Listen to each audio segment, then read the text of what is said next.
የፋኖ ኃይሎች ሌሊቱን ቆቦ ከተማ ገብተዋል። በዚህ ልዩ በተባለ የከተማ ኦፕሬሽን 3 ወታደራዊ ኢላማዎች ላይ ጥቃት ሰንዝረዋል። በሌላ በኩል በዚሁ ወሎ ቤት አማራ ቀጠና በጋዞ ወረዳ ገነተ ማርያም፣ በላስታ ግዳን ወረዳ እንዲሁም ጊራና መቄትና ጃማ አፍላ ውጊያዎች ውለዋል። በወልዲያና ጋሸና መካከል በምትገኘው በኩል መስክ በተካሄደ ውጊያ ደግሞ የአገዛዙ ጦር በራሱ የመድፍ ድብደባ የራሱን ሰራዊት መልሶ መምታቱ ተሰምተዋል። ዝርዝር የአውደ ውጊያ መረጃዎቹ ቀጥታ ከግንባር ይቀርባሉ። የጦር ውንብድናንና የጦር ወንጀልን እኩል እያስኬደ ያለው አገዛዙ የፋኖ መሪዎችን ለመታና ላስመታ እስከ 3 ሚሊዮን ብር ስጦታ አዘጋጅቻለሁ የሚል የውስጥ ቅስቀሳ ጀምረዋል። በሌላ በኩል አገዛዙ በአንድ የአንደኛ ደረጃ ትምህርት ቤት ላይ የድሮን ጥቃት ፈጽመዋል። በጥቃቱ ተማሪዎችን ገድለዋል። የመማሪያ ክፍሉንም ሙሉ ለሙሉ አውድመዋል። አብራችሁን ስትዘልቁ ትሰማችኋላችሁ። ላፍታም ቢሆን ጋብ ብሎ የነበረው አሰብ ተኮር ወታደራዊ ዛቻ ዳግም አንሰራርተዋል። ጄኔራል ባጫ ደበሌ አሰብን አስቀራለሁ የሚል ይጠፋል ሲሉ በኤርትራ ላይ ዳግም የጦርነት ነጋሪት ጎስመዋል። በሌላ በኩል የኢትዮ ኤርትራ የአልጀርስ ስምምነት እንዲከበር ጥሪ ቀርበዋል። የአስመራው መንግስት በበኩሉ በአሰብ ወታደራዊ ስምሪቱን ከማሳደግ ባሻገር ሪያድን ጋብዟል። የድል አምካኙ የብልጽግናው አገዛዝ የጦርነት ፖሊሲና ወታደራዊ ፍጥጫውን በተመለከተ በአፍሪካ ቀንድ መረጃችን በሰፊው ተመልክተነዋል። የሶማሊያ መከላከያ ሚኒስተር ለአሜሪካው ፕሬዝዳንት ዶናልድ ትራምፕ ይፋዊ ምላሽ ሰጥተዋል። በትራምፕና በሞቃዲሾ መካከል ውዝግቡ ቀጥሏል። ውጥረቱም በዲፕሎማሲ ደረጃ ከቀደመው በከፋ ወደ አደገኛ ምዕራፍ በማምራት ላይ ይገኛል። ይህም ሌላኛው ቀጠናዊ መረጃችን ነው። ሰላም ጤና ስጥልን ውድ የጣና ቲቪ ተከታታይ ቤተሰቦቻችን፣ አብራችሁን ስትቆዩ እነዚህንና ሌሎች ዝርዝር መረጃዎችን ታደምጣላችሁ። የጣቢያችን የሰዓቱ ዜና መረጃና ዜና ትንታኔዎቻችን እነሆ ተጀምረዋል። እስከ መጨረሻው አብራችሁ እንድትቆዩ አክብሮታዊ ግብዣችን ነው። በቅድሚያም ሰበር የግንባር መረጃ ወደምንመለከትበት የግንባር መረጃችን እናመራለን። የፋኖ ኃይሎች ቆቦ ከተማ ዘልቆ በመግባት 3 ወታደራዊ ኢላማዎች ላይ ጥቃት መሰንዘራቸው ተሰምተዋል። በጥቃቱም መጠነ ሰፊ ሰብአዊና ወታደራዊ ቁሳዊ ኪሳራዎች ተመዝግበዋል። ታህሳስ 2 ለታህሳስ 3 አጥቢያ ከሌሊት 6 ሰዓት ጀምሮ ወደ ቆቦ ከተማ ዘልቀው የገቡት የፋኖ ኃይሎች በከተማው 3 ወታደራዊ ኢላማዎች ላይ ስኬታማ ማጥቃት መሰንዘራቸውን የአፋብሃ የግንባር ምንጮች አረጋግጠዋል። ዋናውን ፖሊስ ጣቢያ ጨምሮ 2 ግዙፍ ወታደራዊ ካምፖች ላይ ጥቃት የሰነዘሩት የፋኖ ኃይሎች ካደረሱት ሰብአዊና ወታደራዊ ቁሳዊ ውድመት በተጨማሪ ሰብአዊ ምርኮም እንደቀናቸው ታውቋል። ሌሊቱን ቦምብ ሲዘንብ ያደረ ይመስል ነበር ያሉት የአካባቢው ነዋሪዎች ከሌሊቱ 6 ሰዓት ጀምሮ እስከ ንጋት ድረስ በከባድ መሳሪያ የታጀበ የተኩስ ልውውጥ ማደሩን፣ ንጋት ላይ ግን ተኩሱ እንደቆመ ለጣቢያችን ዘጋቢ አረጋግጠዋል። በቆቦ ከተማ ከሆርማት እስከ ሚካኤል እንዲሁም በከተማው ዋና ፖሊስ ጣቢያ የተከፈተው ልዩ ዘመቻ መጠነ ሰፊ ኪሳራ ማድረሱን ተከትሎ ከወልዲያ ተጨማሪ ጦር ወደ ቆቦ እንዲገባ መደረጉ ተሰምተዋል። በቆቦ ከተማ ሆርማት በተሰኘው አካባቢ የሚገኘው ወታደራዊ ካምፕ የሎጂስቲክ ማዕከል ጭምር እንደሆነ ይታወቃል። በተመሳሳይ ሚካኤል ተብሎ በሚጠራው አካባቢ የአድማ ብተናና የሚሊሻ ካምፕ የሚገኝ ሲሆን ይህም በሰው ኃይል መጠኑ ከፍተኛ የሚባል የታጠቀ የአገዛዙ ጥምር ጦር የተቀመጠበት እንደሆነ በግንባር መረጃው ላይ ተመላክተዋል። የፋኖ ኃይሎች ወደ ከተማው ዘልቀው በመግባት የከፈቱት ማጥቃት ፖሊስ ጣቢያውን ጨምሮ 3ቱን ወታደራዊ ማዕከሎች ኢላማ ያደረገ እንደሆነ ተረጋግጧል። በሌላ የግንባር መረጃችን በዚሁ ወሎ ቤት አማራ በሰሜን ወሎ ዞን ጋዞ ወረዳ ገነተ ማርያም፣ በላስታ ግዳን ወረዳ እንዲሁም ጊራና መቄትና ጃማ ከዛሬ ታህሳስ 2 ቀን ከማለዳ ጀምሮ አፍላ ውጊያዎች በመካሄድ ላይ ሲሆኑ ወልዲያና ጋሸና መካከል በምትገኘው በኩል መስክ በተካሄደ ውጊያ ደግሞ የአገዛዙ ጦር በራሱ የመድፍ ድብደባ የራሱን ሰራዊት መልሶ መምታቱ ተሰምተዋል። አድማጭ ተመልካቾቻችን የእነዚህ ቀጠናዎች አፍላ ውጊያ መረጃ ቀጥታ ከግንባር እንደሚከተለው ይቀርባል። ሰላም ጤና ይስጥልን፣ እንደምን አላችሁ? ወደ ሰዓቱ የግንባር ዘገባችን እናመራለን። አገዛዙ በራሱ መድፍ የራሱን ሰራዊት የጨፈጨፈበት አውደ ውጊያ ተካሄደ። በወሎ ቤት አማራ ትናንት ምሽትና ዛሬ ጧት ላይ በተለያዩ ቦታዎች ላይ በርካታ የደፈጣና መደበኛ አውደ ውጊያዎች ተካሂደዋል። በሰሜን ወሎ ጋዞ ወረዳ ገነተ ማርያም በተባለ ቦታ አካባቢ ላይ የአገዛዙ ሰራዊት አፋብሃ ምስራቅ አማራ ሚኒሊክ ዕዝ የደጋው መብረቅ ኮርን ለመክበብ የመጣው የአገዛዙ ጦር ተመቶ ተመልሷል። የደጋው መብረቅ ኮር ደጀን ክፍለ ጦር በጋዞ ገነተ ማርያም አካባቢ ከሌሊቱ 12 ሰዓት ጀምሮ አገዛዙ አፋና ለማድረግ ቢሞክርም የደጀን ክፍለ ጦር አናብስቶች ከበባውን ሰብሮ መውጣት ብቻ ሳይሆን በአንድ አቅጣጫ ያለን የጠላት ጦር በመምታት አገዛዙ በርካታ ሙትና ቁስለኛውን ይዞ ወደ ስታይሽ እንዲመለስ አድርገውታል። ወደ ስታይ ሲመለስም ከ6 በላይ የነፍስ ወከፍ መሳሪያ መማረካቸውን የኮሩ ህዝብ ግንኙነት መምሪያ ኃላፊ ፋኖ መኩሪያው አጋዥ ለጣና ሳተላይት ቲቪ ገልጾልናል። በተመሳሳይ በዚሁ ቀጠና ጊዳን ወረዳ የላስታ አሳምነው ኮር ድል ቀንቶታል። በጊዳን ወረዳ በ4 ቦታዎች ላይ ዛሬ ጧት ላይ በተደረጉ አውደ ውጊያ አገዛዙ ከፍተኛ ኪሳራ ደርሶበት ተመልሷል። ከጧቱ 12 ሰዓት ጀምሮ በነበረው ትንቅንቅ የላስታ አሳምነው ኮር ጥራሪ ወንዝ ክፍለ ጦር ከፍተኛ ድል ተጎናጽፋለች። በአውደ ውጊያው በአገዛዙ በኩል ከ10 በላይ ሰራዊቱ ሲወገዱ በርካታ ቁስለኛውን ይዞ እንደተመለሰም ታውቋል። ትናንት ማምሻውን በኩል መክስ በተደረገ አውደ ውጊያ አገዛዙ በጄኔራል መርፍ የራሱን ሰራዊት ያወደመበት አውደ ውጊያ ተካሂዷል። ትናንት ሙሉ ቀን በዋለው አውደ ውጊያ አመሻሹ ላይ የአገዛዙ ብልጽግና ሰራዊት ያለምንም ማስተኳሽ የጉሬ ድንብሩን በሚተኩሰው መርፍ ከ11 በላይ የራሱን ሰራዊት አውድሟል። አገዛዙ በሚተኩሳቸው ከባድ መሳሪያዎች በተለያዩ ጊዜያት የአርሶ አደሩን ቤትና ንብረት እያወደመ የነበረ ሲሆን በትናንቱ አውደ ውጊያ ደግሞ የራሱን ሰራዊት ፈጅቷል። የአገዛዙ ሰራዊት በአማራ ክልል ህዝባዊ ድጋፍ ያለውን የፋኖ ኃይል ለማጥፋት ቢዝትም በርካታ ሰራዊቱን ከማስጨረስ ውጭ ለውጥ አላመጣም። አገዛዙን አምኖ አስተኳሽ የሚሆንም ሆነ የፋኖ ኃይሎችን የሚንቀሳቀሱበትን ቦታ የሚጠቁም ባለማግኘቱ ከፍተኛ ኪሳራ ይደርሰበትም ይገኛል። የፋኖ መሪዎችን ለመታና ላስመታ እስከ 3 ሚሊዮን ብር ስጦታ አዘጋጅቻለሁ የሚል ቅስቀሳ በአገዛዙ በኩል መጀመሩ ተሰምተዋል። በሌላ በኩል አገዛዙ በአንድ የአንደኛ ደረጃ ትምህርት ቤት ላይ የድሮን ጥቃት ፈጽመዋል። በጥቃቱ ተማሪዎችን ገድሏል። የመማሪያ ክፍሉንም ሙሉ ለሙሉ አውድሟል። በዓለም አቀፍ የጦር ወንጀል ህግ የሚያስጠይቁ ሁሉንም ህጎች የጣሰው ብልጽግና ከድሮን ጥቃቱ ትይዩ በፋኖ ከፍተኛ አመራሮች ላይ ዘመቻውን ቀጥሏል። ዘመቻው ዋና ዋና የፋኖ አመራሮችን መግደል ላይ ትኩረት አድርጎ በአዲስ መልክ የተጠናከረ እንደሆነ አዳሩን የወጣው ወታደራዊ መረጃ ያሳያል። የህልውና ትግሉን ክደው አታጋዮችን በማስጠቃት የአማራን ህዝብ መከራ ለማራዘም ቆርጠው የተነሱ ኮብላዮች ለአገዛዙ ምናባዊ የድርድር ፕሮፓጋንዳ ልሳን ከመሆን በላይ ወታደራዊ መረጃዎችን አሳልፈው በመስጠት የቀድሞ ጓዶቻቸውን ሊያስመቱ እየሰሩ መሆኑ ተጠቁመዋል። በሚያውቁት መንገድ የሚያውቋቸው የፋኖ ከፍተኛ አመራሮችን ለማስገደል የመረጃና የስለላ ስራ በመስራት ኦፕሬሽኑ ከተሳካ ጠቀም ያለ ገንዘብ ከልዩ ሽልማት ጋር እንደሚሰጣቸው ቃል ተገብቶላቸዋል የሚሉት የመረጃው ምንጮች ለዚህም ከአገዛዙ ጋር ተደራድረው ስምሪት መውሰዳቸውን ጠቁመዋል። የፋኖ መሪዎችን ለመምታት የታቀደው ኦፕሬሽን ከተሳካ በአንድ የፋኖ መሪ እስከ 3 ሚሊዮን ብር እንደሚሰጣቸው ቃል እንደተገባላቸው በወታደራዊ መረጃው ላይ ተመላክተዋል። በፋኖ ከፍተኛ አመራሮች ነፍስና በህልውና ትግሉ ላይ ከተደራደሩ ኮብላዮች በተለያዩ ግንባሮች በተከፈተው ዘመቻ ላይ ከብልጽግና ሰራዊት ጋር ስምሪት እንደሚወስዱ ቀደም ሲል መዘገባችን ይታወሳል። አዲሱ መረጃ አንድ የፋኖ የእዝ አመራር ላስገደለ ኮብላይ እስከ 3 ሚሊዮን ብር የሚገመት ስጦታ እንደሚሰጠው ቃል የተገባለት መሆኑ ነው። አገዛዙ ይህንን ቢልም ዓላማው ከተሳካለት በኋላ በእኒህ ኮብላዮች ላይ እርምጃ እንደሚወስድ ይጠበቃል። የኢትዮጵያ ህዝብ አንጡራ ሀብትን ለጦርነት ፖሊሲ ዓላማው ማስፈጸሚያ በማዋል ላይ የሚገኘው አገዛዙ የቡድን ጦር መሳሪያ ይዘው ለሚኮበልሉ ገንዘብ እሰጣለሁ በሚል መደለያ ማቅረቡ ይታወሳል። በዋናነት ዲሽቃ፣ ሞርተር፣ ብሬን፣ ስናይፐር ወዘተ ይዞ ለሚገባ የፋኖ አመራርና አባል የመሳሪያው ግምት ዋጋ ይከፈለዋል። ለዚህ የሚሆን በጀት ይዘናል አታስቡ በሚል መደለያ የፋኖን ኃይል ለመበተን ስምሪት የሰጠው አገዛዙ አሁን ደግሞ ኮብልለው የገቡትን በመጠቀም የፋኖ አመራሮች ላይ እርምጃ የሚወስድን እስከ 3 ሚሊዮን ብር እከፍላለሁ ማለቱ የጭንቀቱን ጥግ ያሳየ ሆኗል። በሌላ መረጃም የአብይ አህመድ አገዛዝ በሸዋ ግሸር አቤል ወረዳ ትምህርት ቤት ላይ የድሮን ጥቃት በመፈጸም የአንደኛ ደረጃ ህጻናት ተማሪዎችን በመግደል ተጨማሪ የጦር ወንጀል ሪከርድ ማስመዝገቡ ተሰምተዋል። አገዛዙ በሸዋ ግሸር አቤል ወረዳ ልዩ ቦታው ደል አንደኛ ደረጃ ትምህርት ቤት በፈጸመው የድሮን ጥቃት በትምህርት ገበታ ላይ ያሉ 2 ተማሪዎች ሲገደሉ በርካቶች መቁሰላቸውን ሸዋ ጠቅላይ ግዛት እዝ አስታውቋል። የፋኖን ኃይል በአውደ ውጊያ ማሸነፍ ያልቻለው የብልጽግናው ሰራዊት በዚሁ ትምህርት ቤት ታህሳስ 2 ቀን 2018 ከረፋዱ 5 ሰዓት የፈጸመው የድሮን ጥቃት ለህፃናት እንኳን የማይራራ መሆኑን ዳግም በተግባር ያረጋገጠበት ነው ተብሏል። በዚህ የድሮን ጥቃት አንድ የመማሪያ ክፍል ሙሉ በሙሉ መውደሙን በመረጃው ላይ ተመላክተዋል። ከ10 በላይ ተማሪዎች በከፍተኛ ሁኔታ ቆስለው ወደ ሕክምና ተወስደዋል ያሉት የአካባቢው ምንጮች ወላጆች በከፍተኛ ጭንቀት ውስጥ መሆናቸውን ገልጸዋል። የብልጽግናው አገዛዝ እንዲህ ያሉ የጦር ወንጀሎችን ደጋግሞ በመፈጸም የራሱን የወንጀል ሪከርድ በማሻሻል ላይ ነው ያሉት የጉዳዩ ተከታታዮች በበኩላቸው በጥቅሉ በአማራ ህዝብ ላይ ይፋዊ ጦርነት ከከፈተበት ጊዜ ጀምሮ እስካሁን ድረስ ከ300 በላይ የድሮን ጥቃት መፈጸሙን ገልጸዋል። የብልጽግናው አገዛዝ የድሮን ቴክኖሎጂን ለጦርነት ዓላማ መጠቀም ከጀመረበት ካለፉት 5 ዓመታት ወዲህ 3ቱን ዓመት በሙሉ አቅሙ አማራን እያጠቃበት ይገኛል።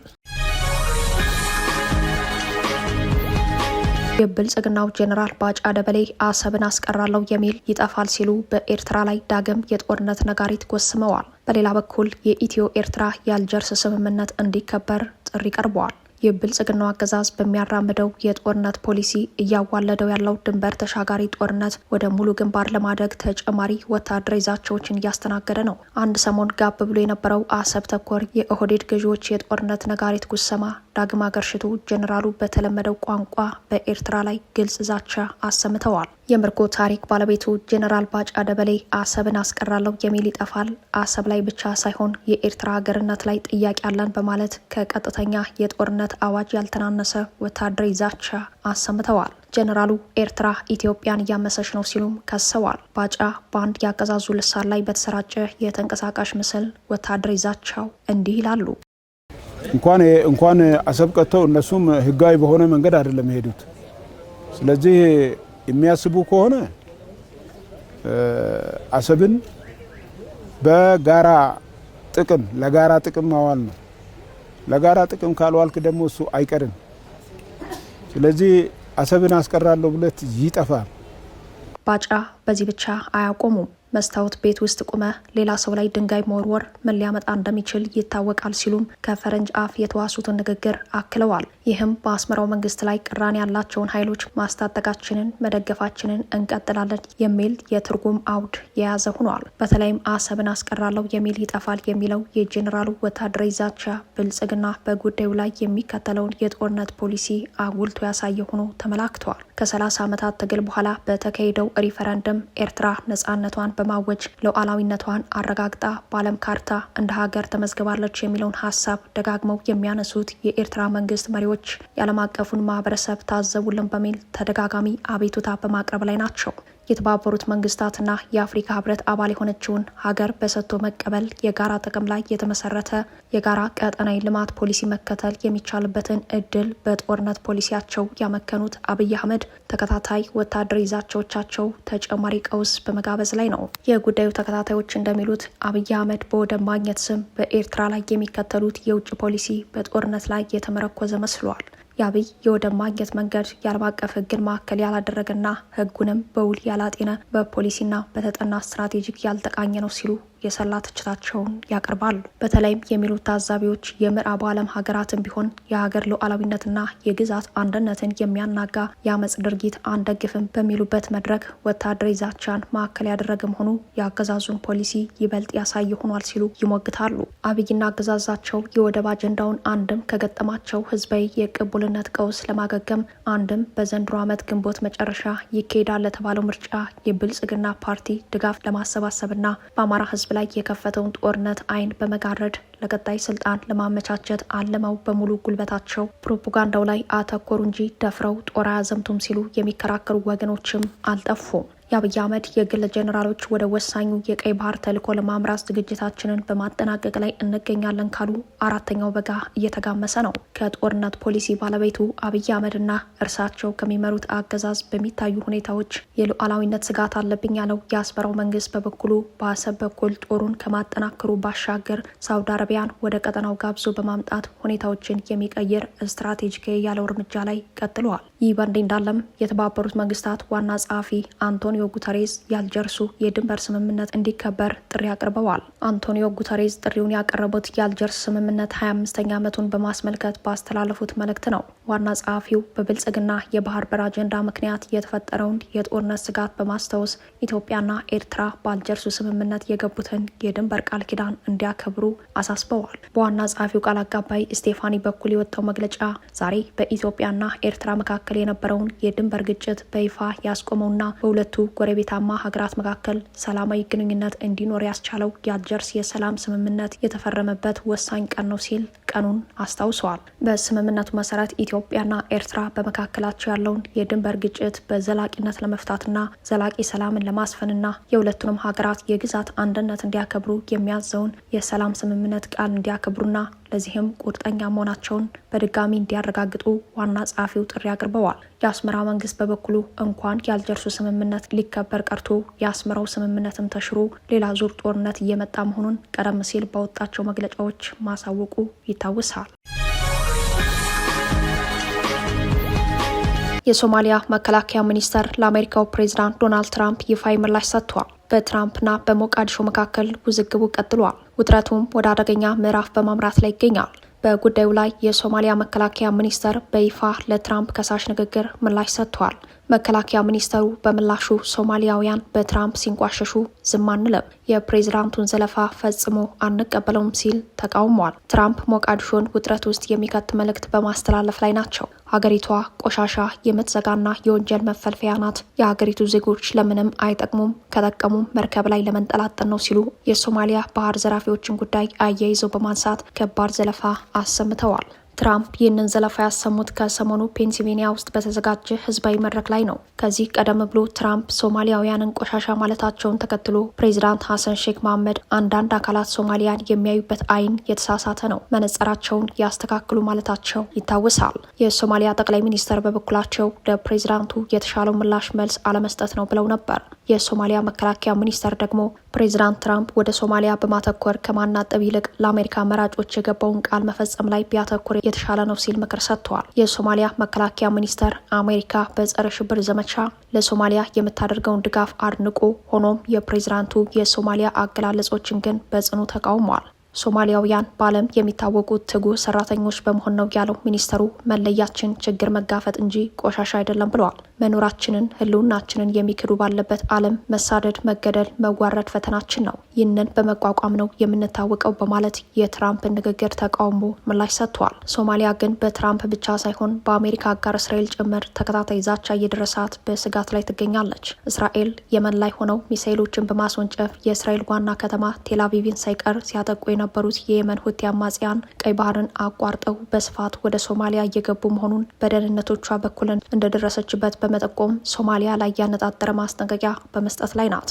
በተለይም በቀጠናው የእስራኤል ቀንደኛ ባላንጣ የሆነችው ቱርክ በሶማሊያ ምድር ግዙፍ ወታደራዊ ቤዝን እየገነባችና የሚሳኤል ሙከራዎችን ማድረግ መጀመሯ ለእስራኤል ተጨባጭ ስጋት ሆኗል። ዓለም አቀፍ የጋዜጠኞች መብት ተሟጋች ድርጅት ሲፒጄ ሙስናን ያጋለጠው ጋዜጠኛ በአፋጣኝ እንዲለቀቅ ጠይቋል። የፕሬስ ነጻነትን በማፈን ኢትዮጵያን በአፍሪካ ቀዳሚ ደረጃ ላይ ያስቀመጣት የብልጽግናው አገዛዝ ጋዜጠኞችን በማሰርና በማሳደድ መደበኛ ሚዲያዎችን አክስሞ ኢ-መደበኞችን አዋልደዋል።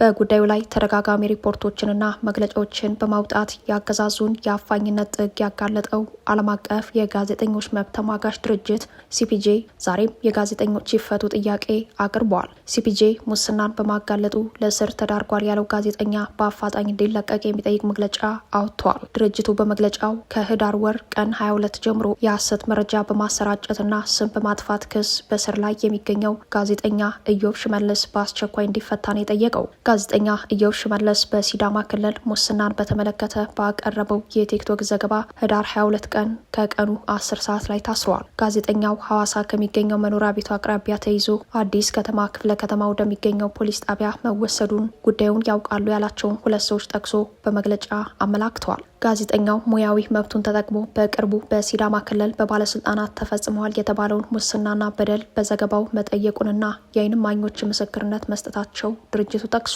የሲፒጄ አፍሪካ ፕሮግራም አስተባባሪ የሆኑት ሙቶኪ ሙማ ሙስናን የሚያጋለጥ ጋዜጠኛ እስራትና ማስፈራሪያ እየደረሰበት መሆኑ በእጅጉ አሳሳቢ ነው ካሉ በኋላ የብልጽግና ባለስልጣናት ኢዮብ ሽመልስን በመፍታት የጸጥታ ኃይሎችና ፍርድ ቤቶችን በመጠቀም ገለልተኛ ዘገባዎችን ማፈን ማቆም እንዳለባቸው አሳስበዋል።